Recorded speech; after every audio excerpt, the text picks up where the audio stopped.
গতকাল আমরা সব বান্ধবীরা মিলে দেখা করতে গিয়েছিলাম। তো বান্ধবীদের সাথে সময় কাটানো তো একটা অন্যরকম ভালো লাগা। এটা তো সবাই জানেই।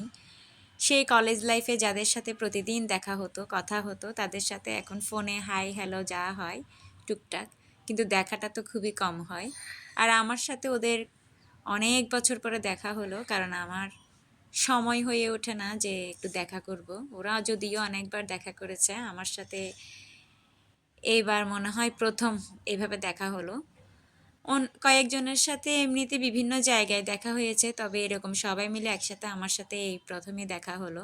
কলেজ লাইফের পরে আমি আর দেখা করতে পারিনি কারোর সাথে।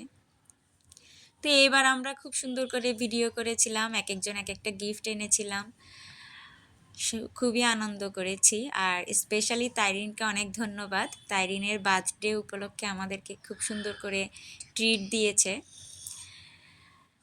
ও ট্রিটও দিল, আবার গিফটও দিল। খুব এনজয় করেছি আমরা সবাই মিলে। আর জায়গাটাও খুব নিরিবিলি ছিল, বাচ্চাদের জন্য খেলার স্পেস ছিল বিদায় বসতে পারা, মানে বসার কোনো অসুবিধা হয়নি, বাচ্চারাও ডিস্টার্ব করেনি যেহেতু খেলতে পারছে ওরা। তো এরকম আসলে প্লেগ্রাউন্ড থাকলে বাচ্চাদের জন্য আর অসুবিধাটা হয় না। আমি যেহেতু আমার ছেলেকে নিয়ে যেতে পারিনি, শুধু মেয়েকে নিয়ে গেছি, কারণ দুইজনকে একসাথে নিয়ে যাওয়া পসিবল ছিল না। আর লং টাইম থাকবো, যার কারণে মেয়েকেই নিয়ে গেছি শুধু।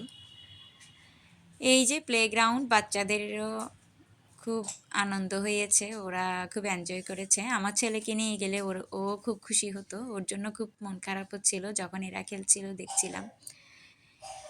তো এই ছিল আমার আজকের ব্লগ।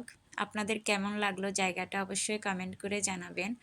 আর মাঝে মাঝে না আমাদের এরকম সাংসারিক জীবন থেকে বের হয়ে একটু আলাদা নিঃশ্বাস নেওয়ারও দরকার, একটু কথা বললে মন ভালো হয়, এই আর কি। ভালো থাকবেন সবাই।